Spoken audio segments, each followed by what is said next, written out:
Le réseau des chambres de métiers et de l'artisanat, artisans de la nouvelle économie, présente Sud Radio C'est ça la France, Nathalie Schrengerma. Bonjour à tous et bienvenue dans C'est ça la France, l'émission du savoir-faire français. On va évoquer ces entrepreneurs engagés pour le produire en France qui ne renoncent pas à vouloir créer de la valeur sur le territoire. Nous serons avec Guillaume Gibaud qui a créé il y a déjà 14 ans le Slip français et qui a inauguré le 12 février dernier sa toute première usine de production à Aubervilliers avec comme objectif de prouver que le Made in France ne coûte pas plus cher. Et nous irons en Corrèze à la rencontre d'un autre entrepreneur engagé qui prône aussi le savoir-faire, le haut de gamme et la fabrication sur place. Mais tout de suite, direction Aubervilliers. Sud Radio, c'est ça la France. Bonjour Guillaume Gibaud. Bonjour, merci de me recevoir. On est ravis de vous avoir. Vous avez ouvert votre première usine du slip français le 12 février à Aubervilliers, en présence de Nicolas Dufour, un directeur général de la Banque publique d'investissement. Il y avait aussi l'ancien ministre de l'économie et des finances, Bruno Le Maire. Il y avait du beau monde et puis une entreprise qui s'appelle Bonne Nouvelle. Tout est dit dans le nom de cette entreprise.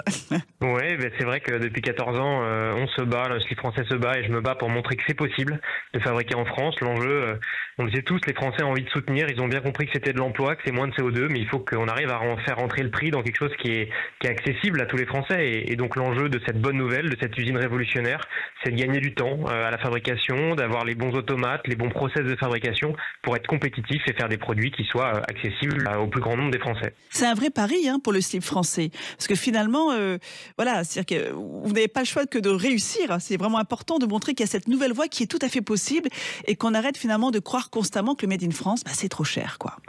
Exactement, on fait un métier d'équipement, le sous-vêtement c'est un produit d'équipement. J'ai construit une entreprise connue de 2/3 des Français, mais quand on vendait le produit 40 €, c'est sûr que c'était notre réalité économique avec des petits volumes et c'était un cadeau de Noël ou un cadeau pour la fête des pères, c'était pas le produit d'équipement pour tous les jours. Là l'enjeu c'est avec les volumes d'automatiser, de massifier, de se donner les moyens industriels, de devenir vraiment industriel pour réussir à fabriquer un produit de façon compétitive et donc pouvoir donner un prix plus accessible aux clients et être en concurrence avec toutes les autres marques du marché qui fabriquent ailleurs. Donc on se choisit des contraintes en plus parce que c'est plus d'emplois, c'est moins de CO2, c'est plus de bon sens, mais il faut réussir à faire entrer des ronds dans les carrés. C'est ce qu'on essaie de faire dans l'usine Bonne Nouvelle. Avec un prix du slip français qui sera aux alentours des combien désormais ? Aujourd'hui on va être entre 15 et 20 €. Ouais. Donc on a plus que divisé par deux maintenant le sous-vêtement et du coup le message qu'on passe à ceux qui nous écoutent c'est et si les gens s'équipent, achètent 5, 6, 7 sous-vêtements pour l'année ou pour les 18 mois ou pour les 2 ans, ça sera des produits de qualité qui font tourner l'économie locale et qui sont fabriqués en France. Donc ça coûte encore un petit peu plus cher à l'entrée et notre enjeu il est là, c'est de continuer à gagner en compétitivité. Et ce qu'il faut comprendre, c'est que l'industrie c'est un cercle vertueux. Plus on a de commandes, plus on a de volume, plus on peut acheter des machines, recruter, former et donc aller chercher du prix de la compétitivité et donc à la fin réussir à encore baisser le prix. Puisque pour moi l'enjeu, le Made in France dans l'équipement, il y a évidemment le luxe qui est un autre sujet, mais dans l'équipement, pour un sous-vêtement, il faut qu'on soit au bon prix et le bon prix c'est le prix de marché fixé par la concurrence. Donc il faut qu'on soit pragmatique et qu'on arrive à trouver la solution industrielle. Alors comment faire pour être compétitif ? Ça veut dire investir davantage dans des machines automatiques, tester de nouvelles façons de travailler. Comment vous avez organisé cette usine Bonne Nouvelle ?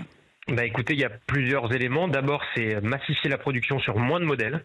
On a réduit le nombre de coloris. On se concentre sur le bleu marine, le gris, puisque, messieurs, en France, vous n'êtes pas forcément très originaux, mais quelque part, tant mieux pour nous, industriels. Et effectivement, on a quelques automates sur les opérations les plus chronophages. La découpe de la ceinture élastique et la fermeture de la ceinture élastique dans le dos.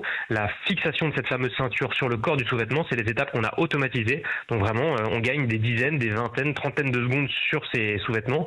Derrière, beaucoup d'organisation logistique sur les conditionnements, le flux des opérations. On pense les choses au millimètre, au centime pour réussir à gagner du prix industriel. C'est vraiment une démarche de compétitivité que depuis 30 ans, on n'a finalement pas eu en France dans le textile parce que c'était beaucoup plus simple d'aller fabriquer ailleurs pour beaucoup moins cher, toujours plus loin. Et aujourd'hui on est au bout d'un système et depuis 14 ans je me bats pour montrer que c'est possible de faire autrement. C'est difficile, Bruno Le Maire a dit que c'était un sport de combat, donc c'est vraiment ça, le textile made in France, l'industrie en France c'est un sport de combat et vous pouvez compter sur les styles français pour ne pas raccrocher les gants. Ça fait plaisir à entendre, surtout quand on entend l'actualité et notamment le ministère des Armées, donc les achats publics qui font appel à des entreprises qui délocalisent la production.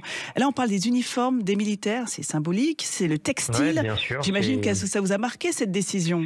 Ouais, mais c'est toujours le même sujet, c'est que d'une part, on a très envie de soutenir l'emploi local, mais d'autre part, si on est trop cher, tout le monde contribuable français, on comprend bien qu'il faut qu'on arrive à, encore une fois, faire rentrer dans un budget, mais il y a le court terme et le long terme. C'est sûr que le Made in France coûte un peu plus cher à l'entrée, mais ça va nourrir l'emploi local, ça va donner des perspectives à plus long terme.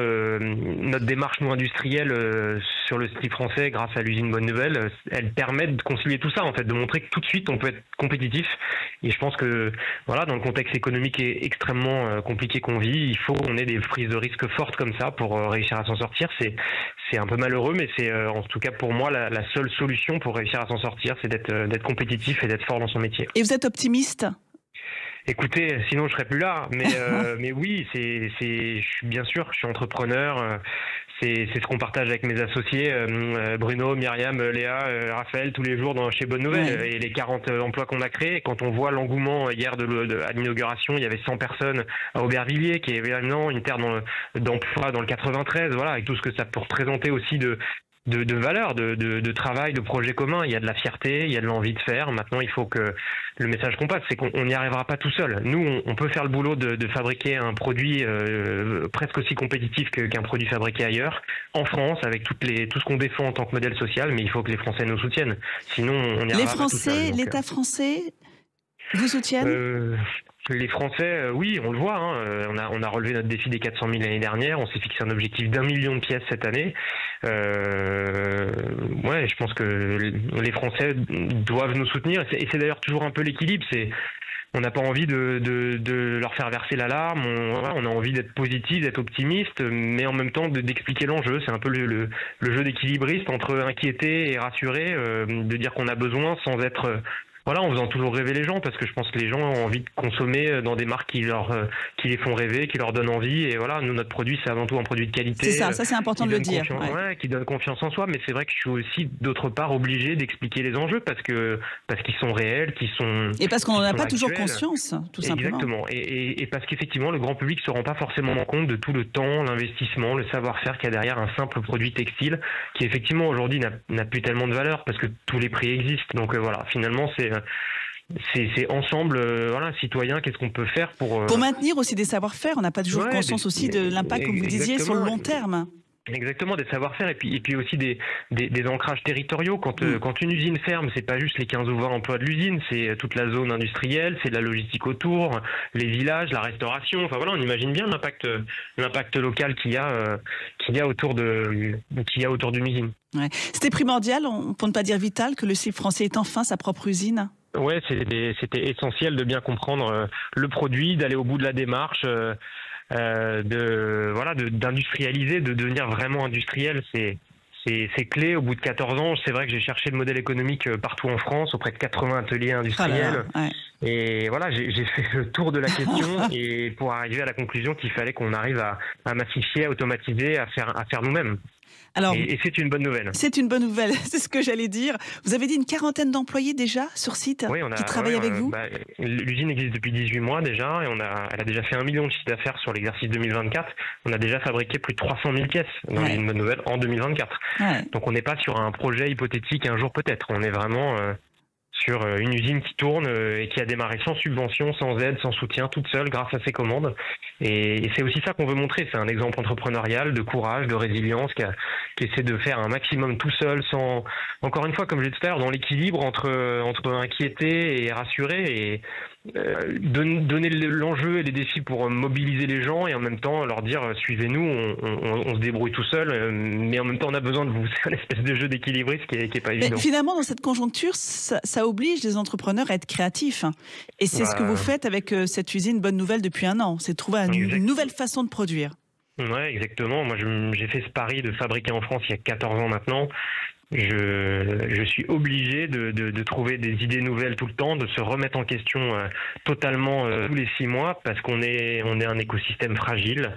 On est des petites entreprises, il y a plus que 3% de fabrication française dans le Made in France. Donc on est les derniers résistants. Soit on y arrive avec des modèles innovants, soit soit malheureusement on mettra tous la clé sous la porte et c'est lourd de sens, c'est de responsabilité. En tout cas, ça a bien commencé, c'est le plus important. Il faut maintenir le rythme pour atteindre les 1 million. On va tout faire, on compte sur les en commandes 2025. de vos auditeurs. Mais oui, c'est vrai, il faut le rappeler, l'importance d'acheter en plus un produit de qualité et de faire vivre de cette façon-là le territoire. Merci beaucoup Guillaume Gibaud d'avoir pris le temps de nous présenter cette nouvelle usine du slip français. Bonne à bientôt nouvelle. pour de nouvelles aventures. Mais oui, au revoir. Au revoir. Au revoir. Alors, on va se quitter un court instant, puis on se retrouve juste après avec une très belle entreprise du côté de la Corrèze qui fabrique des canapés et des fauteuils haut de gamme depuis 1973. À tout de suite. Le réseau des chambres de métiers et de l'artisanat, artisans de la nouvelle économie, présente Sud Radio C'est ça la France, Nathalie Schrengerma. Nous voilà de retour dans C'est ça la France pour découvrir une autre très belle entreprise qui prône le haut de gamme français dans le mobilier et qui fabrique en Corrèze, sur le territoire, des canapés, des fauteuils depuis 1973. On en parle tout de suite avec Pierre Delmas, dirigeant et propriétaire de l'entreprise Néologie. Sud Radio C'est ça la France. Merci d'être avec nous, Pierre Delmas, dans ce studio de Sud Radio. Alors, on pourrait revenir peut-être déjà rapidement sur l'histoire de cette entreprise Néologie qui a fêté l'année dernière ses 50 ans. Et cette belle aventure, elle a commencé et elle se poursuit en Corrèze, à Tulle. Tout à fait, c'est une entreprise qui a été créée en 1973 à Tulle. Il y avait une très grande entreprise de meubles en Corrèze à cette époque et elle a essaimé différentes petites structures et donc nous avons été créés il y a plus de 50 ans et on a toujours fabriqué des canapés et des fauteuils cuir et tissu. Et depuis une quinzaine d'années, on fait maintenant des produits pour l'hôtellerie, banquettes, têtes de lit, panneaux muraux. Voilà, à partir du moment... Ça s'est diversifié quoi, au fil. Tout à fait, on a cherché des des diversifications et puis on a un savoir-faire qui nous permet de tapisser n'importe quel revêtement sur une structure. Donc au gré des chantiers, au gré des challenges, on diversifie petit à petit l'activité. Donc c'est ça le secret, parce que justement j'allais vous demander comment l'entreprise a-t-elle réussi à préserver son savoir-faire, à évoluer tout en s'adaptant, parce qu'il faut s'adapter aux nouvelles tendances du marché. Il faut s'adapter. Alors sur l'activité négoce, c'est-à-dire les canapés et fauteuils, on s'est adapté sur la relaxation, on s'est adapté sur le couchage dans les canapés. Et puis sur l'activité plus hôtellerie et contract, on a des demandes techniques autour de, quand on travaille avec les aéroports de Paris par exemple, avec les chantiers de l'Atlantique. Ça nécessite des contraintes d'apprivoiser et d'appréhender des contraintes techniques et ça nous permet, nous challenger, de nous améliorer et puis d'appréhender d'autres techniques. D'où l'avantage de produire sur le territoire parce que vous avez une vraie réactivité, une vraie flexibilité face à des demandes qui peuvent être très précises. En fait, vous êtes vraiment dans la personnalisation, hein, c'est ça de l'offre. On travaille effectivement beaucoup sur la personnalisation. Sur le marché du meuble, sur le marché du siège, à partir du moment où vous travaillez sur des grandes quantités, ça part ailleurs. Ouais. Donc nous, on travaille sur des petites séries, sur de la personnalisation, sur des chantiers compliqués qui intéresseront moins un gros industriel. Alors ça nous oblige, nous, à nous remettre en question systématiquement, à aller chercher des compétences. Et la chance que l'on a quand même en France, c'est qu'il y a toujours un vivier d'entreprises, un vivier de partenaires avec qui on travaille, qui ont travaillé sur la mousse, ont travaillé sur le cintrage des bois, par exemple. On a de vraies belles entreprises et nous, on privilégie ces rapports-là avec ces partenaires. Mais c'est la raison pour laquelle il y a cette volonté, je pense, depuis les débuts, de faire vivre ce territoire. Totalement. De le rendre dynamique. Oui, totalement. Et de maintenir toutes ces entreprises. Je suis corrézien et attaché. et fier de l'être, oui, attaché à mon territoire. Et je ne conçois pas différemment notre activité. J'ai fait le choix de tout conserver à la maison, dans les ateliers, c'est-à-dire qu'on fabrique les structures, on fabrique l'enveloppe, c'est-à-dire le coupé cousu, nous on appelle, ce qui va être tapissé après, qui va être garni par nos artisans sur les structures. Ça permet aussi de pouvoir répondre à toutes les demandes. À partir du moment où vous sous-traitez certaines activités, vous êtes moins réactif, vous êtes moins en suivi de votre clientèle. Et c'est vraiment le choix aujourd'hui que l'on a fait.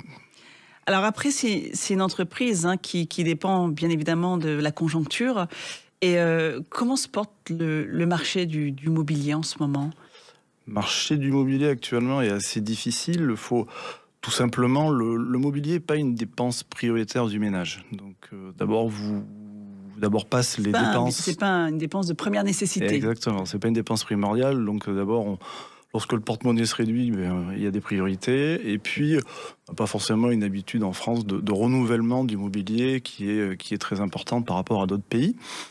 D'où l'importance aussi des marchés plus professionnels, c'est-à-dire comme l'hôtellerie, où là, il y a quand même un turnover du mobilier qui est quand même beaucoup plus fréquent que le particulier. Ce sont des marchés qui sont beaucoup moins liés aux effets conjoncturels. Ce sont des marchés qui sont beaucoup plus structurels.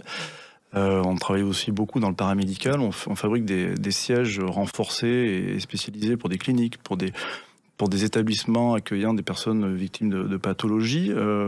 Ce sont des marchés qui nous permettent de nous diversifier, mais aussi d'assurer une pérennité de l'activité, de remplir l'atelier, tout simplement, mais aussi de travailler d'autres supports et d'autres matières. C'est combien de salariés qui travaillent aujourd'hui chez Néologie? Nous sommes 25 actuellement, presque 20 dans l'atelier, puisque c'est principalement là que ça se passe.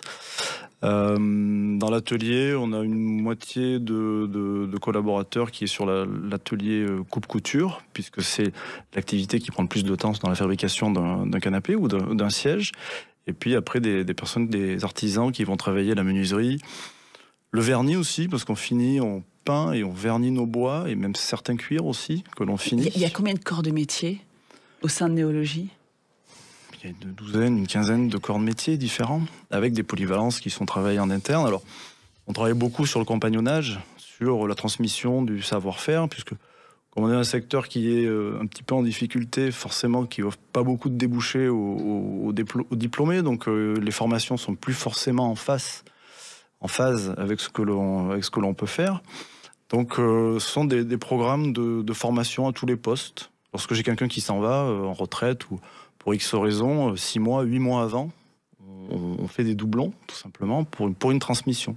Ouais. Pour ne pas perdre ce savoir-faire. Ça se fait en interne, quoi. Ça, c'est vraiment important. Ça se fait en interne. Dans le compagnonnage, dans l'artisanat, c'est vrai que la formation, l'apprentissage, en fait, se fait en interne dans les ateliers. Ouais, totalement. Ça se fait totalement en interne. J'aimerais pouvoir parfois recruter des personnes qui ont fait d'autres expériences dans d'autres entreprises pour confronter tout simplement les savoir-faire et puis les techniques. Mais bon, à partir du moment où vous êtes un des derniers du secteur, vous pouvez... C'est inquiétant, ça, d'être l'un des derniers du secteur? Oui. Alors, quand on dit l'un des derniers, c'est vraiment d'avoir toute sa fabrication sur le territoire. Ouais, tout à fait. Parce que malheureusement, beaucoup délocalisent. Alors parfois, peut-être qu'ils n'ont pas d'autre choix, mais... Exactement. Et après, c'est un moyen aussi de sauver la structure, de délocaliser une partie de la fabrication. Oui, finalement, non, parce qu'on a toujours réussi à trouver, de par nos compétences, de par notre diversification... On se met en danger aussi sur certains marchés, mais on a toujours réussi à compenser des effets conjoncturels un peu difficiles. Actuellement, c'est un peu plus dur. Ça, c'est la partie, on va dire, particulière qui est un peu plus dure en ce moment. Oui, c'est-à-dire que les gens qui vont moins dépenser, vous le disiez à l'instant, parce que il y a d'autres priorités. Il y a d'autres priorités, mais c'est surtout un moral de tout le monde, finalement. Parce que sur la clientèle Néologie, sur des produits haut de gamme et donc assez chers, notre clientèle a toujours les moyens, finalement. Il n'y a pas pour certains, il peut y avoir des problèmes de moyens, mais globalement, l'argent est là. C'est plus une envie d'acheter. Donc c'est une rétention d'achat qui se fait sur une période plus ou moins longue et qu'en principe, on retrouve au bout de cette période difficile. Dans 1 an, dans 2 ans, dans 3 ans, on peut espérer que les personnes qui vont faire durer un peu plus leur canapé Néologie. Aujourd'hui, on fabrique un canapé Néologie, vous pouvez le garder pendant 25 ans à la maison. Ouais. Sans qu'il ne subisse d'altération ou d'usure. Donc, on attend tout simplement. Un petit rebondissement dans les le périodes marché. Un peu compliquées. C'était le cas après le Covid, ça a été une période plutôt positive pour vous. Donc là, c'est vrai que la conjoncture est un peu compliquée, donc il faut espérer que ça remonte derrière, quoi. Qu'il y ait cette envie aussi auprès des particuliers de se remettre à décorer son intérieur, à racheter du mobilier haut de gamme français. Il y aura forcément une période meilleure après une période un peu difficile.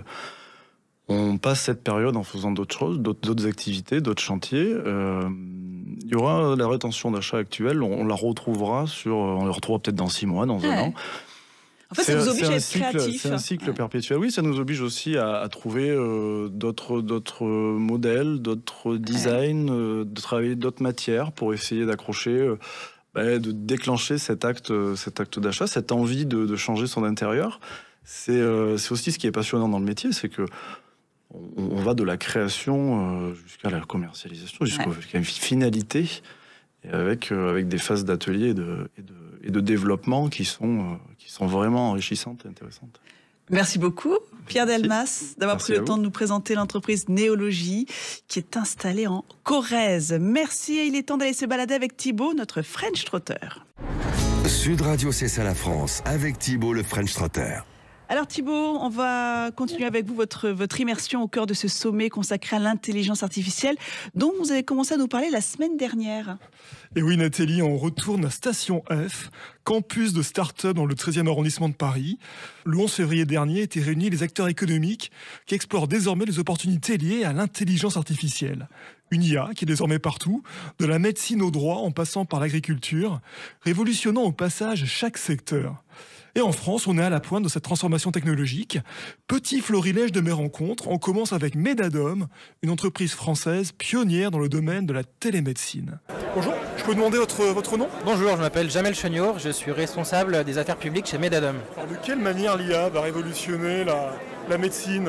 Alors Medadom, c'est une société de téléconsultation qui est agréée par le ministère de la Santé et qui déploie des bornes et cabines de téléconsultation en pharmacie pour donner accès à un médecin généraliste sans rendez-vous. Et l'IA, où est-ce qu'elle a sa place dans la téléconsultation ? Donc chez Medadom, l'IA permet aux médecins de faciliter la prise en charge du patient en l'aidant dans la transcription de la discussion qu'il va avoir avec le patient. Donc l'idée, c'est que le médecin puisse participer de manière beaucoup plus intense et échanger de la meilleure des manières avec le patient en se concentrant sur lui, sur son langage verbal, mais aussi sur son langage non verbal. Et on sait que c'est parfois très important dans une prise en charge médicale. Ces fameuses bornes, là je suis en face d'une borne, effectivement, il y a un menu assez intuitif. Elles sont déjà déployées ? Oui, les bornes sont déjà déployées dans 5000 pharmacies en France. On a pu prendre en charge à peu près 5 millions de patients depuis 2017. Donc les usages sont en forte expansion. Mais il est important d'encadrer la pratique. Et pour cela, nous avons l'agrément du ministère de la Santé qui nous permet d'avoir des prises en charge de qualité. Ici, on trouve de l'IA dans tous les domaines. Bonjour Damien, parlez-moi de Gemini. Alors Gemini, c'est assez simple, c'est un copilote basé sur de l'IA générative à destination des professionnels du droit, les avocats, les juristes. On a commencé à travailler avec des notaires aussi. Et nous, ce qu'on fait, c'est assez simple, on s'immisce dans le quotidien des avocats et des juristes. On identifie les tâches chronophages, manuelles, etc., là où finalement ils n'ont pas énormément de valeur ajoutée. Et en parallèle de ça, on vient développer des outils pour automatiser une partie de ce process. Voilà. La question qui fâche, est-ce que cette IA risque pas de remplacer certains métiers comme clerc par exemple, secrétaire, je ne sais pas, ou juriste ? Oui, bien sûr, vous avez raison de poser la question. C'est une question qu'on nous pose souvent. La vérité, c'est que non, l'IA ne remplacera pas les avocats et les juristes. En revanche, ce sera un bon support pour les aider dans leur quotidien. Là, aujourd'hui, et même à terme, il y aura toujours un énorme besoin dans cette profession d'humains pour exercer le métier d'avocat et de juriste. Alors en effet, elle est partout cette IA. Alors Thibaut, une dernière pépite avant de se quitter ? Oui, on va voir maintenant comment une nouvelle génération de robots permet de lutter contre les incendies. Ils sont conçus par la société Shark Robotics, fondée par Cyril Cabarat.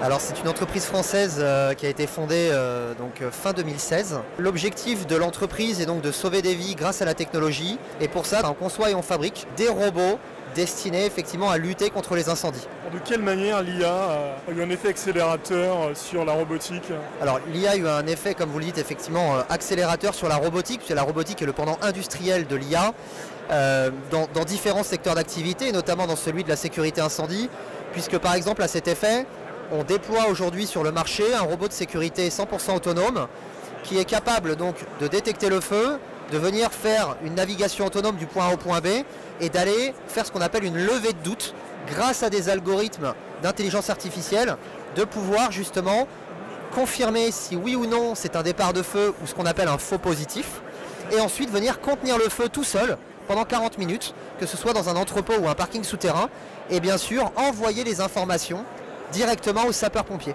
Donc on vient créer une passerelle entre le monde privé et le monde public. Un grand merci Thibaut, on se retrouve la semaine prochaine pour de nouvelles découvertes. Merci à vous chers auditeurs, rendez-vous dimanche prochain, même jour et même radio et surtout d'ici là, portez-vous bien. Sud Radio, c'est ça la France, Nathalie Schrengerma. Avec le réseau des chambres de métiers et de l'artisanat, artisans de la nouvelle économie.